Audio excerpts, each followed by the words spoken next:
கர்த்தருக்கு ஸ்தோத்திரம். கர்த்தருடைய நாமம் மகிமைப்படுவதாக.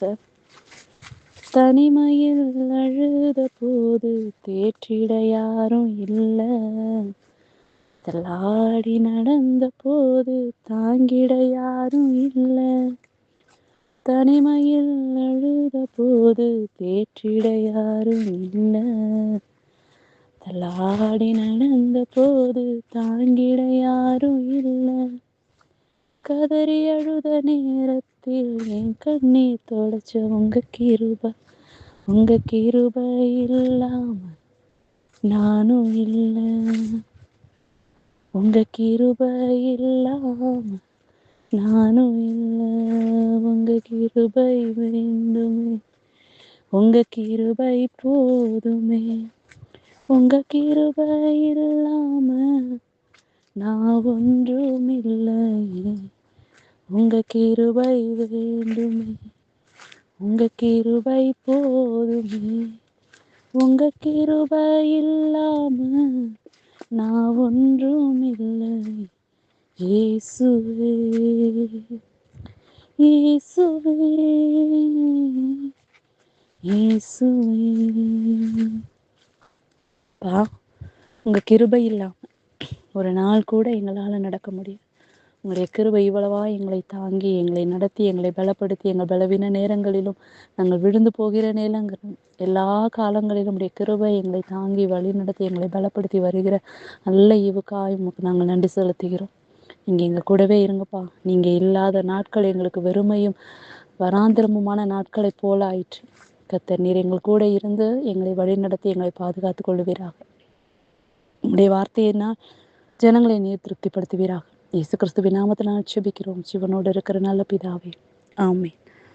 கர்த்தர் இன்று ஆலோசனைக்காய் கொடுத்த வேத பகுதி சங்கீதம் 23வது அதிகாரம், அதனுடைய முதல் வார்த்தை. சங்கீதம் 23, அது என்னுடைய முதல் வார்த்தை. கர்த்தர் என் மெய்ப்பராயிருக்கிறார், நான் தாழ்ச்சி அடையேன்.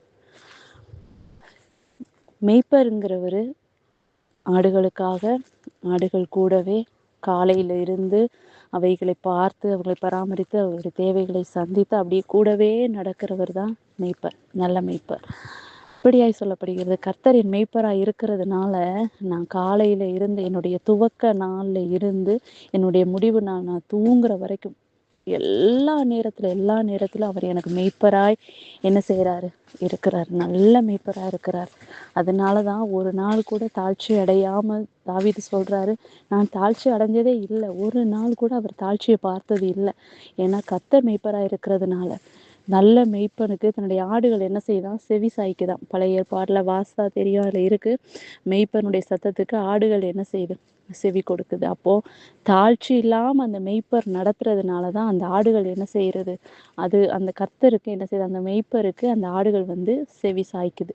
அதே போலதான் கர்த்தர் இன்னைக்கு நமக்கு ஞாபகப்படுத்துகிறார். என்னன்னா, நான் தாழ்ச்சி அடையாம இருக்கிறதுக்கு காரணம் என் மெய்ப்பர் அவராய் இருக்கிறதுனால. அவர் என்னை தாழ்ச்சி அடையாம என்ன செய்யறாரு, பாத்துக்கிறாரு. ஒருவேளை எனக்கு தாழ்ச்சி உண்டாகுதுன்னா நான் என் மெய்ப்பரை விட்டுட்டு வேற எங்கேயோ தேடி எதையோ போயிருக்கிறேன். அதனாலதான் எனக்கு தாழ்ச்சி உண்டாயிருக்குது. இல்லை அப்படின்னு பார்த்தீங்கன்னா, மெய்ப்பனுடைய சத்தத்துக்கு நான் செவி கொடுக்கல, அதனாலதான் எனக்கு தாழ்ச்சி உண்டாயிருக்கு. மெய்ப்பனுக்கு தெரியும் எங்க தாழ்ச்சி உண்டாகாது, இல்லை எங்க குறைவு உண்டாகாது, எங்க நிறைவு இருக்குன்னு மெய்ப்பனுக்கு தெரியும். அதனாலதான் நல்ல மேய்ச்சல் உள்ள இடத்துக்கு ஆடுகளை என்ன செய்வார், மெய்ப்பன் கூட்டிட்டு போவாரு. குறைவுள்ள இடத்துக்கு அவர் கூட்டிட்டு போக மாட்டார். நல்ல மேய்ச்சல் எங்க இருக்கோ அங்க கூட்டிட்டு போய் ஆடுகளை விட்டு, ஏன்னா நல்ல மேய்ச்சல் இருக்கிற இடத்துக்கு ஆடுகளை கூட்டிட்டு போய் விட்டாதான் ஆடுகள் என்ன செய்யாது அப்படின்னா தாழ்ச்சியை தேடி போகாது. ஒருவேளை அவருக்கு தெரியும். அதனாலதான் என்ன செய்யறாரு, நல்ல மேய்ச்சல் உள்ள இடத்துக்கு அவர் நம்மளை கூட்டிட்டு போறாரு. கூட்டிட்டு போய் தாழ்ச்சி என் பிள்ளைங்க பார்க்கக்கூடாது, குறைவை பார்க்கக்கூடாது, எங்கேயும் தவறி விழுந்துடக்கூடாது, குழி இருக்கிற இடங்க, படுகுழி இருக்கிற இடம், எல்லா இடத்தையும் பார்த்துதான் மெய்ப்பர் என்ன செய்வார், கூட்டிட்டு போவார். ஏன்னா ஆடுகளுக்கு ஒரு விஷயம் ஞாபகப்படுத்துற, ஆடுகளுக்கு கண்ணு தெரியும், காது கேட்கும். அதுகளுக்கு எதுக்கு மெய்ப்பன், அதுக்கு வாட்டில விட்டா போய் சாப்பிட்டுட்டு சாயங்காலம் வீட்டுக்கு வந்துட போகுது, வழி தெரியும், எல்லாமே தெரியும், வந்துட போகுது. ஒரு அனிமல் வந்துச்சு, ஏதோ நம்மளை தாக்க வருது, நம்ம ஓடணும், எல்லாமே ஆடுகளுக்கு தெரியும். ஆனா ஏன் ஒரு மெய்ப்பனை ஏற்படுத்துறாங்க, ஏன் மெய்ப்பன்? ஏன்னா ஆடுகளுடைய அறிவுக்கு அப்பாற்பட்ட சில காரியங்கள் அதுக்கு மேய்ந்து போற அவங்க மேய்ச்சல் கண்டடைகிற இடங்கள்ல ஆடுகளுடைய அறிவுக்கு அப்பாற்பட்ட காரியங்கள், சில காரியங்கள் இருக்கு. சில மறைவுகள் இருக்கும். சில மறைவான படுகுழிகள் இருக்கும். பெரிய மிருகங்கள் இருக்கும். இதுட்ட இருந்தெல்லாம் காப்பாத்தணும்னா அவங்களுக்கு ஒரு நல்ல மெய்ப்பன் வேணும். அதனால தான் மெய்ப்பன் என்ன செய்யிருக்காரு அப்படின்னா, பிதாவானவர் ஏற்படுத்தி கொடுத்திருக்கிறாரு. நமக்கு கொடுத்திருக்கிற நல்ல மெய்ப்பன் அவர்தான். நம்மள தாழ்ச்சி அடையாம இருக்கிறதுக்கும், நம்ம நல்ல மேய்ச்சலை கண்டடைவதற்கும் நமக்கு பிதாவானவர் கொடுத்த ஒரு நல்ல மேய்ப்பர் தான் நம்முடைய கர்த்தர். ஆனா இன்னைக்கு நம்ம என்ன செய்யறோம் அப்படின்னா, அந்த மெய்ப்பனை விட்டுட்டு வேற இடங்களுக்கெல்லாம் நம்ம செவிசாய்த்து, வேற இடங்களுக்கெல்லாம் நம்முடைய குறைவுகளை நிறைவாக்க வேற இடங்களுக்கெல்லாம் நம்ம தேடுறோம், வேற இடங்களுக்கு செவிசாய்க்கிறோம், தேடுறோம், வேற எதையெல்லாமோ தேடுறோம், வேற எதுக்காகலாமோ காத்திருக்கிறோம். அதனாலதான் கர்த்தர் இன்னைக்கு ஞாபகப்படுத்தினார், நான் உன் மெய்ப்பனா இருக்கிறத நீ விசுவாசிச்சேனா நீ தாழ்ச்சி அடைவது இல்லை. ஒருவேளை நான் இருக்கிற இந்த மெய்ப்பனை மறந்து நீங்க வேற இடத்த தேடி போய், இல்ல வேற மேய்ச்சலை கண்டடைகிறதுக்கு, இல்ல இங்க இருந்தது போதும் வேற இடத்துல போய் மேய்ஞ்சு பார்ப்போம், இல்ல வேற இடத்துல போய் தேடி பார்ப்போம், கேட்டு பார்ப்போம், மன்றாடி பார்ப்போம், முட்டு போட்டு பார்ப்போம், என்ன என்ன செஞ்சாலும் சரி, என்ன செஞ்சாலும் சரி, அது கிடைக்காது, அது வாய்க்காது. ஏன்னா நமக்கு மெய்ப்பர் அவர்தான்னு கர்த்தர் குறிப்பிட்டு வச்சிருக்காரு. நமக்கு மெய்ப்பர் அவர்தான்.